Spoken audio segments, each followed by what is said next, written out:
ಹಾರ್ದಿಕ ಶುಭಾಶಯಗಳು. Hi guys, welcome back to my channel Milana vlogs. ಯಾರೆಲ್ಲ ನನ್ನ ಚಾನಲ್ ಹೊಸದಾಗಿ ನೋಡ್ತಿರೋ ದಯವಿಟ್ಟು ಹೋಗಿ ಸಬ್ಸ್ಕ್ರೈಬ್ ಮಾಡ್ಕೊಳ್ಳಿ. ಹಾಗೆ ಇವತ್ತು ದೀಪಾವಳಿ ಹಬ್ಬದ ದಿನದ ವ್ಲಾಗ್ನ ಕಂಟಿನ್ಯೂ ಮಾಡ್ತಾ ಇದ್ದೀನಿ.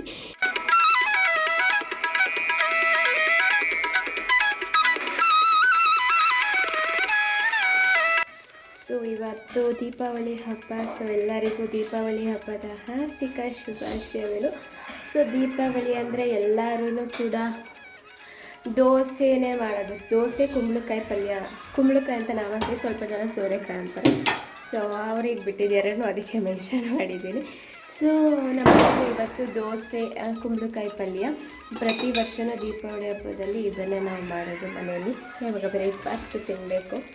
ದೋಸೆ ಹಾಕ್ಕೊಡ್ತಿದ್ದಾರೆ ನಮ್ಮ ಮಮ್ಮಿ. ಮತ್ತು ಇದೆ ಕುಂಬಳಕಾಯಿ ಪಲ್ಯ.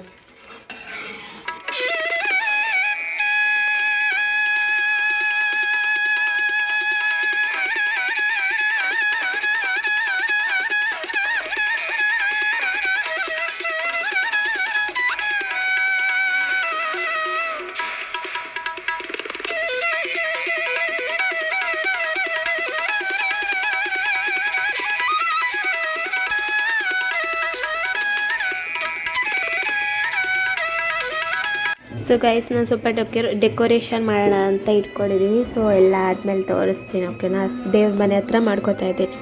ಸೊ ನಾವು ಮಾಮೂಲಿ ಮೇನ್ ಎಲ್ಲೆಲ್ಲಿಗೆ ಮಣ್ಣಿನ ದೀಪ ಇಡಬೇಕು ಅಲ್ಲಿಗೆಲ್ಲ ಮಣ್ಣಿನ ದೀಪನೇ ಇಡ್ತೀವಿ. ಡೆಕೋರೇಷನ್ ಪರ್ಪಸ್ಸಿಗೋಸ್ಕರ ಇದು ಲೈಟ್ ಅದೇ ನೀರು ಹಾಕ್ಬಿಟ್ಟು ಹಚ್ಚಿದ್ರೆ ಲೈಟ್ ಬರುತ್ತಲ್ಲ ದೀಪ, ಆ ಥರದ್ದೆಲ್ಲ ಇವಾಗ ಬಂದಿದೆಯಲ್ಲ. ಸೊ ಅದನ್ನು ತರಿಸ್ಕೊಂಡಿದ್ದೀವಿ. ಯಾಕಂದರೆ ಎಷ್ಟು ಇಟ್ಟರೂ ಮಳೆ ಗಾಳಿ ಇರೋದ್ರಿಂದ ಅದು ಉರಿಯೋದಿಲ್ಲ ಮಾಮೂಲಿ ದೀಪ ಅಂದ್ಬಿಟ್ಟು ಈ ಥರ ನಾವು ಲೈಟಿನ ದೀಪ ತರಿಸ್ಕೊಂಡಿದ್ದೀವಿ. ಸೊ ಇದು ತುಂಬ ಚೆನ್ನಾಗಿ ಕಾಣುತ್ತೆ, ನೀವೇನಾದರೂ ನೋಡ್ಬೋದು. ತುಂಬ ಚೆನ್ನಾಗಿ ಕಾಣುತ್ತೆ. ಡೆಕೋರೇಷನ್ ಪರ್ಪಸ್ಸಿಗೆ ಕಾಂಪೌಂಡ್ ಮೇಲೆ ಇಡೋದಾಗಲಿ, ಇಲ್ಲ ಮೆಟ್ಲು ಮೇಲೆಲ್ಲ ಕ್ಲೀನಾಗಿ ಒಂದು ಸ್ಟೆಪ್ ಬೈ ಸ್ಟೆಪ್ ಜೋಡಿಸ್ತೀನಿ, ಅದಕ್ಕಾಗಲಿ ತುಂಬ ಚೆನ್ನಾಗಿ ಕಾಣುತ್ತೆ. ಸೊ ನಾನು ಸ್ಯಾರಿ ಕೂಡ ಹಾಕ್ಕೊಂಡಿದ್ದೆ, ಚೆನ್ನಾಗಿ ಕಾಣಿಸ್ತಾ ಇದ್ದೆ ನನಗೇನೆ ನಾನು.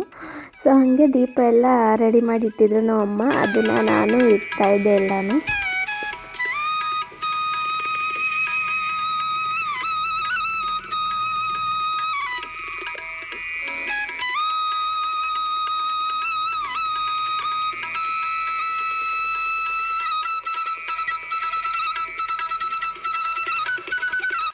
ಮತ್ತು ರಂಗೋಲಿ ಎಲ್ಲ ತುಂಬ ಚೆನ್ನಾಗಿ ಅನ್ನಿಸ್ತಿತ್ತು. ಮನೆಗೆಲ್ಲ ಲೈಟಿಂಗ್ಸ್ ಬಿಟ್ಟಿದೆ, ದೀಪ ಎಲ್ಲ ಹಚ್ಚಿದ್ವಿ.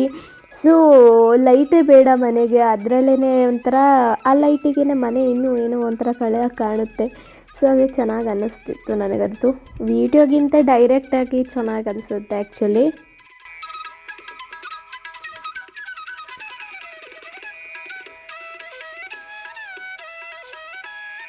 ಇವಾಗ ಪಟಾಕಿ ಹೊಡಿಯೋಣ ಅಂತ ಕೆಳಗಡೆ ಹೋಗ್ತಾ ಇದ್ದಾರೆ. ಸೊ ಯಾಕೆ ಬನ್ನಿ ತೋರಿಸ್ತೀನಿ. ಮಳೆ ಬರ್ತಾ ಇದೆ, ಸೊ ಏನೂ ಮಾಡೋಕ್ಕಾಗಲ್ಲ, ಆದರೂ ಹೊಡಿಲೇಬೇಕಲ್ಲ.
ವೆಜಿಟೇಬಲ್ ಪಲಾವ್.